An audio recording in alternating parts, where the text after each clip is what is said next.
Hello, hashtag Listen Family. It's Callie Hendricks here, your host for the theatre. Today, I'm coming to you once again from the Koena Art Institute in Cape Town. And my lovely guest today is none other than our host here while we're in Cape Town, Lukretia Booysen. Welcome to hashtag Listen. Thank you so much for having me. I'm very excited to host you and also happy to be interviewed on your Yes, podcast. and we have Yeah, to say it's been such an amazing experience here, just being here at the Art Institute, seeing all of the art and actually being able to film here. So thank you as well for partnering with hashtag Listen. absolutely welcome. Yes, so you are not only an art curator, you're also a gallerist and an activist for Indigenous heritage. Tell us a little bit about your journey and how you started in art curation and why Indigenous heritage. Wow, that's such a long story. You know, sometimes you tell a story so many Yeah. times, and it changes all the time. Yes, But yeah, yes. because obviously you grow.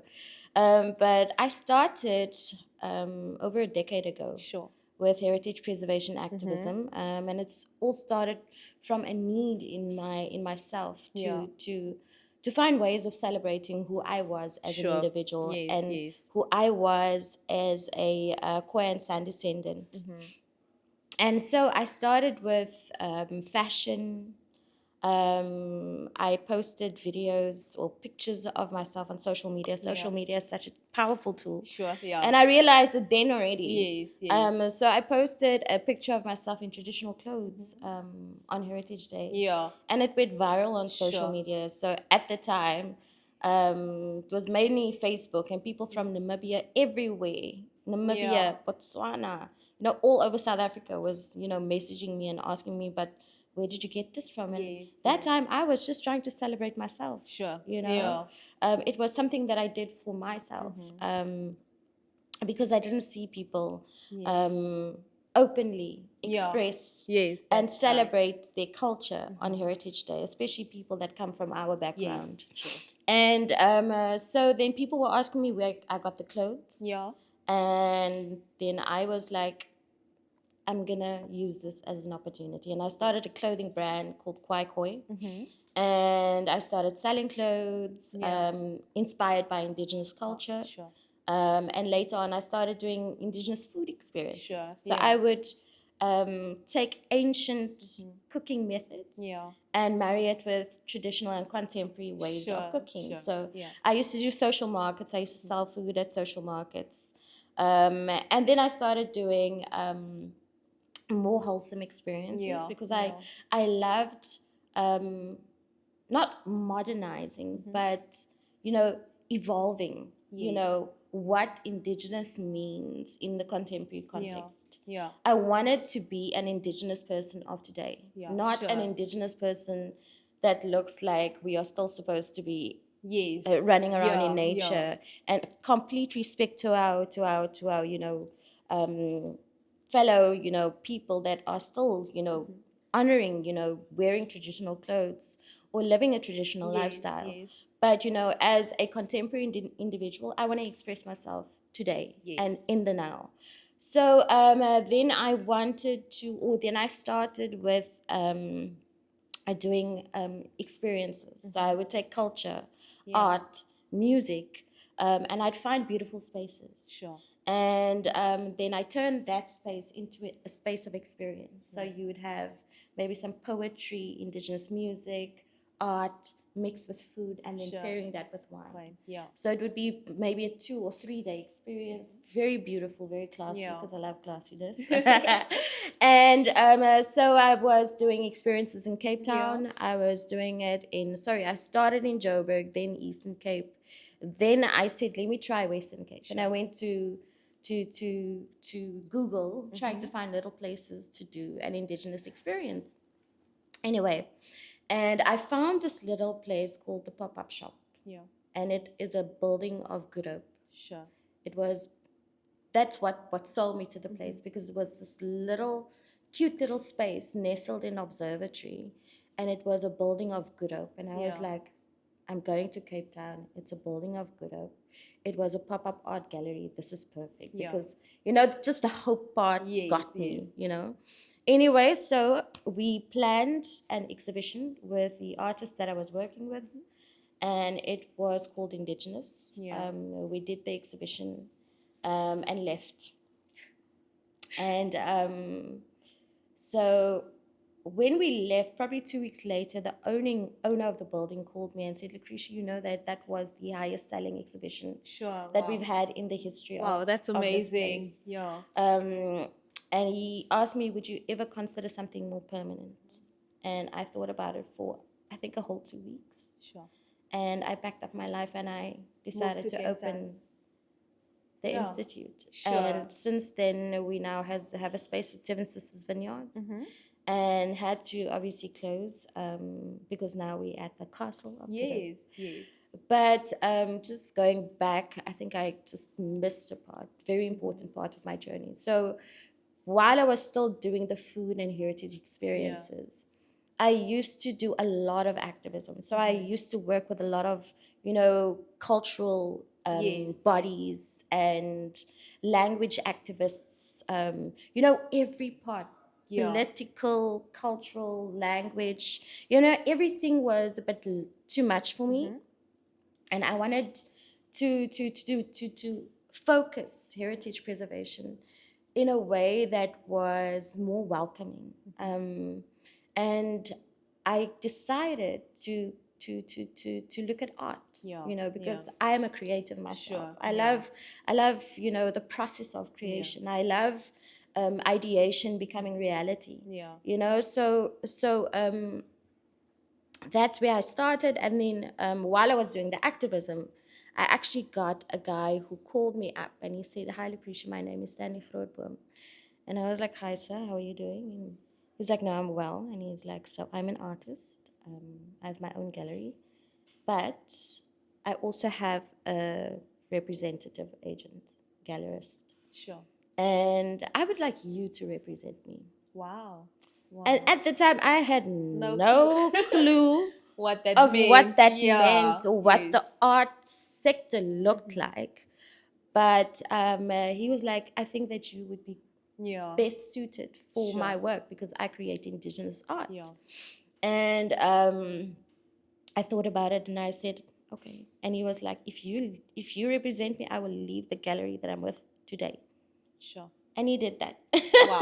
Wow. And a week later, I sold my first painting for 25,000 rand. Wow, sure. And I made a liquor commission. And I was like, if the money is this good, I'm never looking back. Yes. And here we are today. Well, we at #Listen is very glad. We're glad that you didn't look back, because obviously then we wouldn't have had this amazing experience. So take us through your process of curating all of the pieces that we are seeing in the gallery at the moment. Okay. So when it comes to my curation process, for me, it's more about how coming into a space makes you feel. Yes. You understand? So the artists, they create absolutely brilliant, pieces, independent pieces. And I try, when I do curate, it's about when you walk into the space. Yes. You feel a specific way. Once your eyes meet the first art piece. And then as you go around into the gallery, you go upstairs, every single piece evokes a specific emotion. Yes. And so as you go through all of these works, you want to see the story. It's almost like you are creating, as for me, it's about creating a story with all of the individual works. Yes. And it all just comes together so beautifully at the end of the day, so that when everybody walks out of this room, they have to feel what they saw, And for me, that is how people actually relate to the work. Sure. Because if you just put artwork anywhere, and it doesn't make sense visually to the person who's looking at the work or coming into the gallery, for me, that would be a very tragic situation.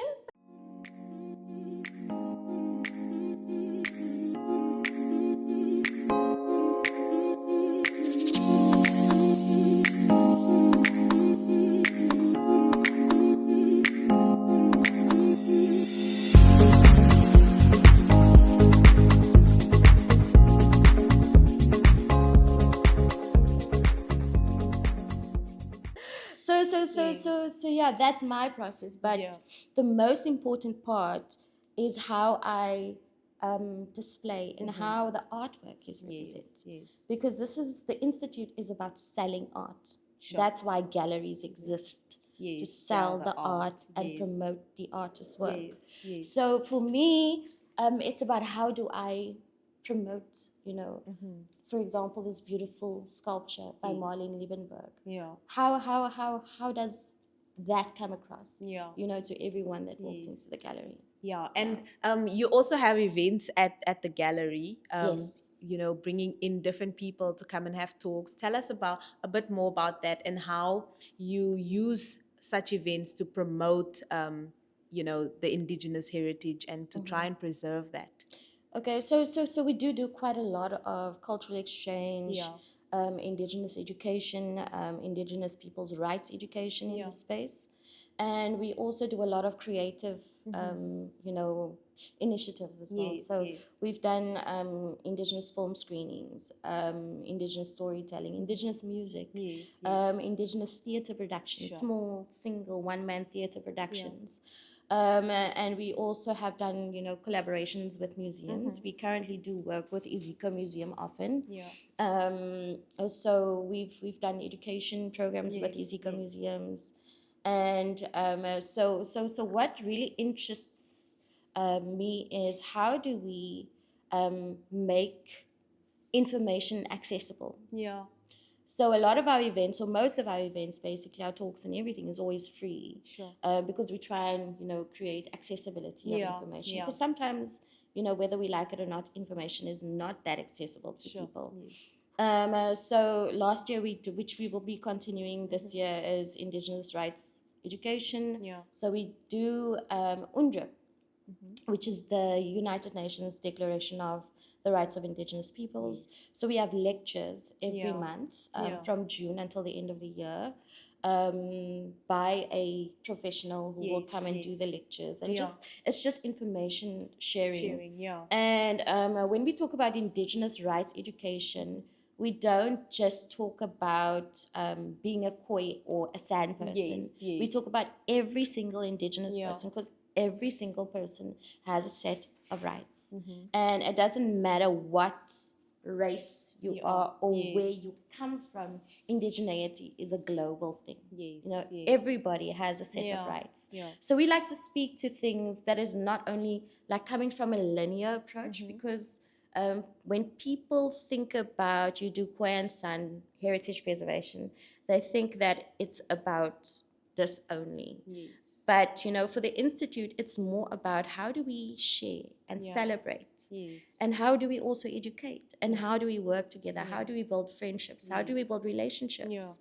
So we had the Indigenous People's Rights Education.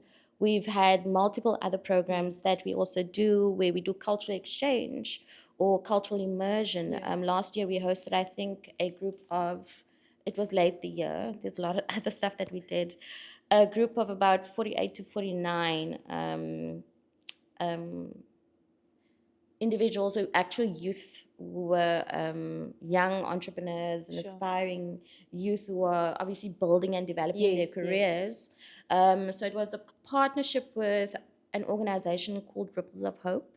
And so they brought these youth here to have this cultural immersion and experience here with us.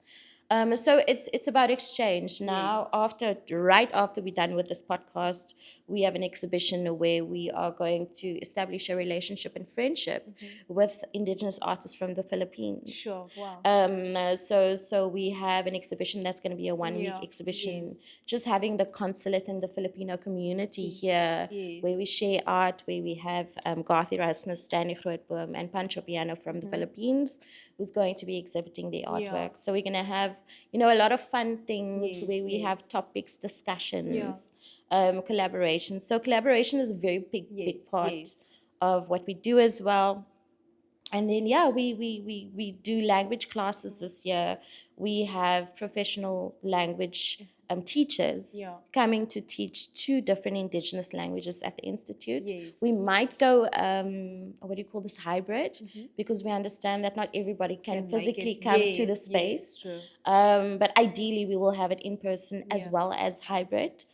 So we are going to be having 2 Indigenous dialects that are going to be taught. Basic beginner dialects or language teaching. The one is Kwekwekovab Batnama, because Kwekwekovab has got both Damara as well as Nama. But we are going to be focusing on Nama because the teacher is Nama. She's from Namibia. And then we are also going to be having Ngu beginner classes.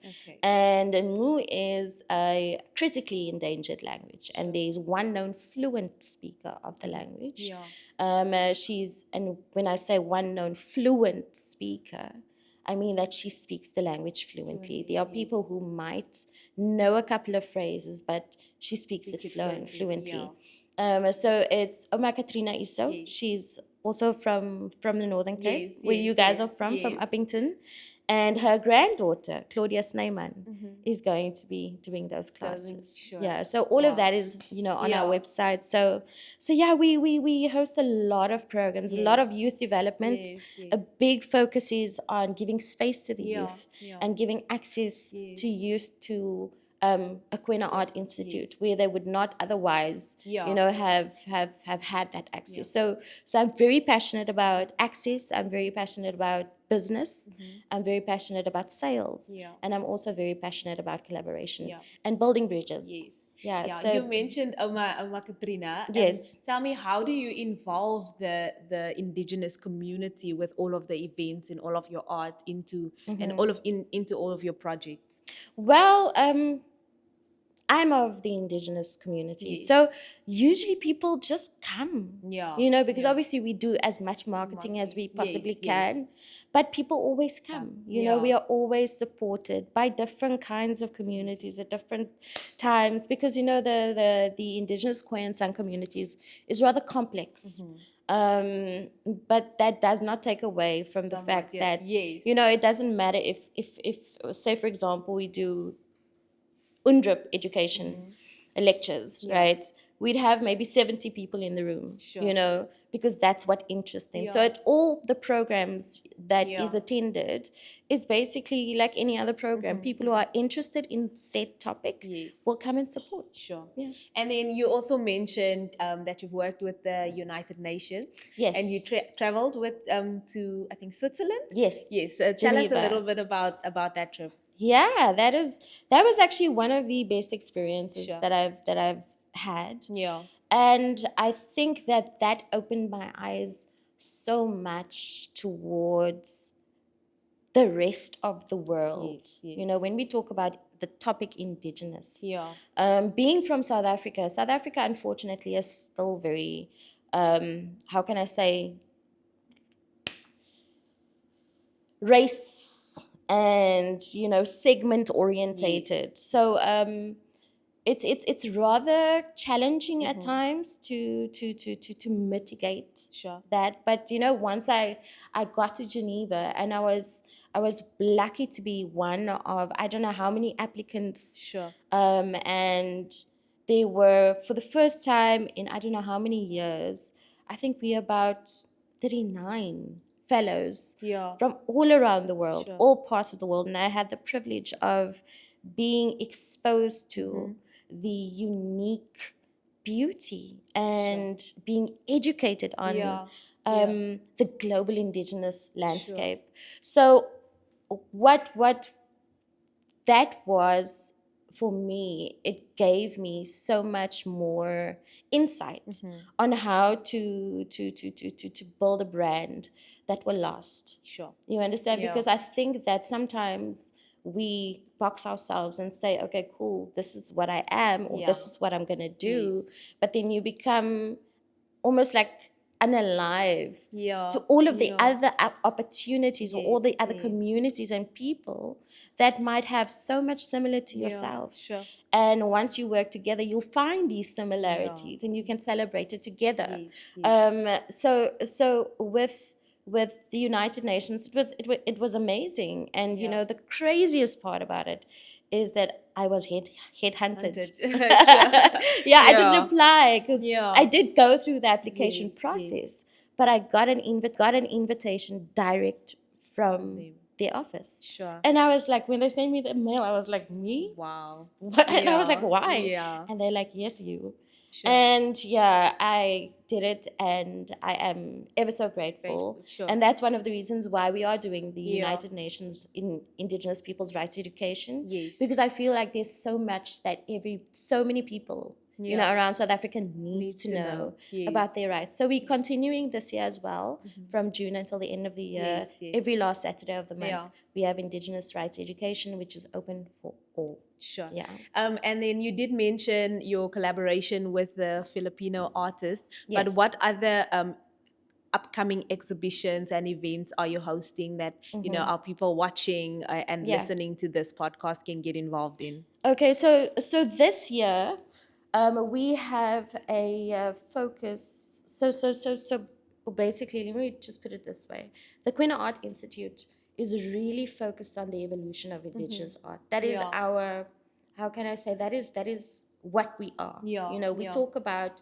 being Indigenous people in the creative sector today. Sure. And what does it look like for the Indigenous descendant? What does their art look like? What does their stories sound like? You know, what are they building? What are they, you know, exploring? What are they discovering? What are their new innovations?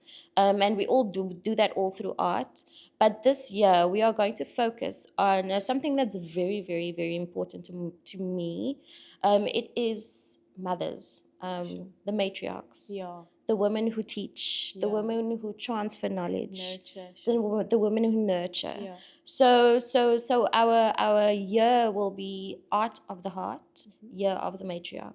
So all of the programs that we are going to be running will be mothers giving classes, mothers teaching how we have one of the Johansi tribeswomen from Namibia coming down later in the year, and they will be doing a teaching lesson on how to make ancient rock art paint. Sure. Wow. The ancient way. We have Oma Katrina, who's going to come down, and she is going to be teaching young girls a rite of passage, the Hawk Macy, as she was taught before her. We have Shiam Domingo, sorry, Shiam's going to kill me. How can I not get that right? So Shiam focuses on nourishment. Yes. So so everything that's plant and medicinal that you can find in the veld every season, and making beautiful dishes from that. So we're also going to have an experience where we're going to talk about and also go into Princess Flay and these women. She works with a collective of women, elderly women, who will take us into the field, and we will look at the different plants and make a meal with those plants, or you know, see what medicinal value is from those plants. And obviously we will be having our exhibitions, our group exhibitions, the language classes. We are going to be doing a lot of fun stuff this year, the Indigenous Rights Education. But yeah, so it's beautiful, and you know, we will also very much try and sell as much art, you know, because it's about the sales. It is. So to wrap up our conversation, Lukretia, can you what advice would you give to any young art curators, activists, and even artists who are passionate about Indigenous culture and cultural heritage? What advice would you give to them? The advice that I would give is always trust your gut. Sure. Trust your gut.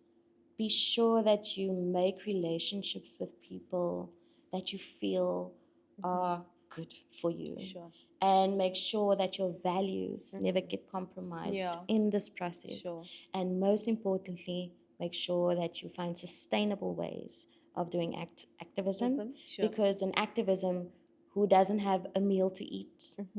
I don't think that that's okay. I think sustainability in the arts, sustainability in activism is absolutely the most important. Because without being able to sustain yourself and keeping your cup full, you won't be able to pour into others. Yes, 100%.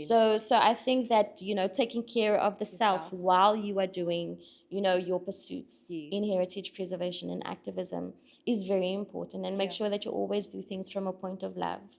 Because when you're not, it's you know, what you then, you know, give to others will not be I think Yeah. authentic, yeah. And always work with people that are, good people. Sure. Yeah. Yeah, that is some sound advice. Thank you Yeah. so much You're welcome. for coming on to the podcast and for hosting us here. You're We welcome. do So have welcome. still have a couple more days that I'm very much looking forward to. So yeah, ladies and gentlemen, that was Lukretia Booysen from the Koena Art Institute, and that brings us to the end of another episode of the theater. So please remember to like this episode, share it with your friends, leave us a comment, and subscribe to all of our social media channels. From me, Kelly, here at the Koena Art Institute, I'm signing out.